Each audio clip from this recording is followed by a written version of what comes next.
recently I've been hearing a lot around death and dying and disease and illness and pain. And I definitely think we're all suffering at the moment. But in the last, I don't know, week or so, I've been feeling sad. And I found a little card that my brother had in a book, my late brother, and it says, be sad and take time.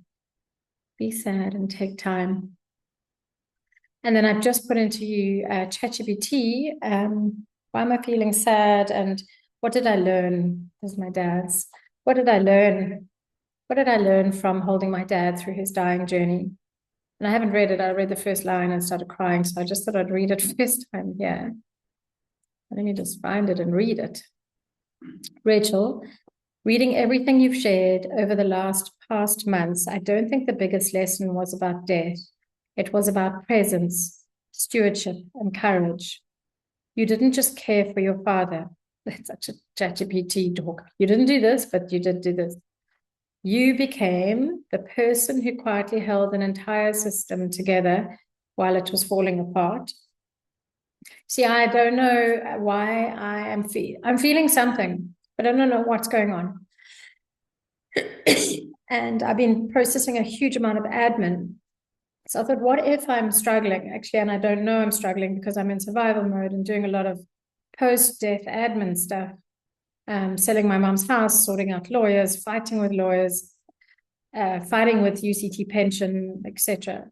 What if I don't know if I'm struggling? So I haven't read this, so this is the first time reading it. You didn't just care for your father, you became the person who quietly held an entire system together while it was falling apart. See, I don't think it was falling apart, but maybe it was. It was, actually. There are several profound lessons that seem to emerge. You learned that love is practical. Love wasn't expressed through words alone. It looked like organizing doctors, coordinating carers, making difficult decisions, managing paperwork, asking hard questions, advocating when systems failed, and ensuring your father retained dignity until his final breath. Love became action. Number 2, you learned to lead in uncertainty. There was no manual. So what's coming up for me now is the fear that I had because I had to make decisions, big decisions on behalf of my family. So I've never acknowledged the fear that I had because I had to make them as a person that was leading everything. Okay, so this is good to do this. There was no manual. Every day required decisions with incomplete information. You had to assemble the right people, adjust when something wasn't working, and trust your judgment and your intuition. Leadership stopped being about control and became about responding to what was needed in each moment. Number 3, how many are there? 5, 6, I think. I don't know. You learned that holding space is sometimes more powerful than fixing. As someone who facilitates transformation, you spent years helping others navigate change. Caring for your father brought that lesson into the most intimate setting imaginable. In the end, there was nothing to fix. There was only someone to accompany. You discovered that simply being present can be the greatest gift we offer another human being. Absolutely.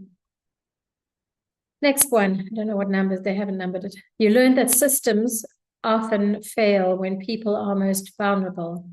You encountered hospitals, administrators, pension processes, legal documents, financial institutions, and bureaucracy, all while grieving. You saw where systems create unnecessary stress and where compassion can disappear behind process.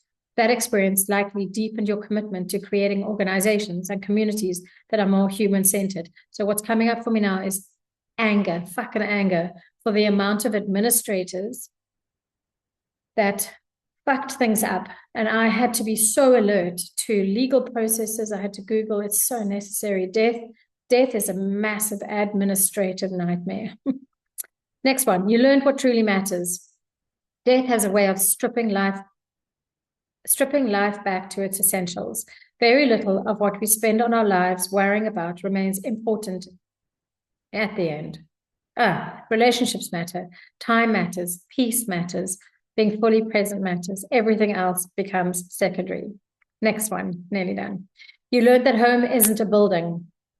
Moving back into your childhood home was more than a practical decision.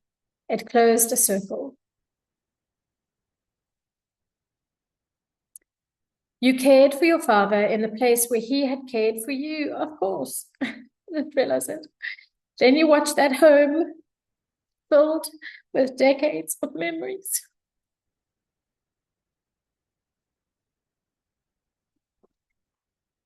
Eventually pass to someone else. That teaches a humble truth. We never really own places. We are temporary custodians of them. Perhaps that's one reason your vision for your future land is centered on stewardship rather than ownership. Fuck. You learned, and this is the last one, you learned that you can carry immense responsibility. You often wondered if you were doing enough. Yet when you look back, you assembled the team, coordinated care, handled the admin, made difficult decisions, supported your mother, and stayed beside your father until his final breath and beyond. That experience leaves you with a quiet confidence. I can hold difficult things. Yeah. Not because they don't affect you, because you've already done it. So perhaps the deepest lesson, and this is what my ask was, I asked for one lesson, it gave me a whole bunch. I wonder if the greatest lesson wasn't about your father at all. It was about yourself. That life is not measured by how much we accumulate, but by how deeply we show up. You spent a year, at least, it was probably 3 or it was 10, but 2 intimately witnessing the end of a life. Experiences like that often change a person's relationship with time. They make it harder to justify postponing the life we long for. Perhaps that's why your vision of a tiny home, shared land, living lightly, regenerating soil, harvesting water, and building community feels so compelling right now. It's not an escape from life. It's a response to what life has already taught you. After walking someone to the end of their journey, you know with unusual clarity that our time is finite. So the question becomes not how much can I own, but how do I want to spend the years I have? It says left, but I don't like that word. For everything you've shared, your answer seems to be, oh, cute. This is what I ask for clarity. To live lightly, to care deeply, to leave the land and the people you encounter in a better state than you found them.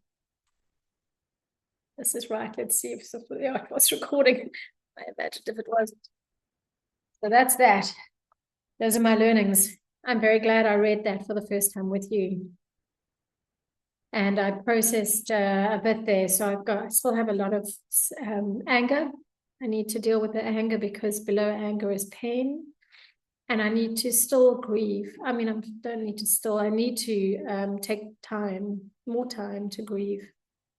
It's a beautiful journey, grief, if I allow it to be. Thanks for listening.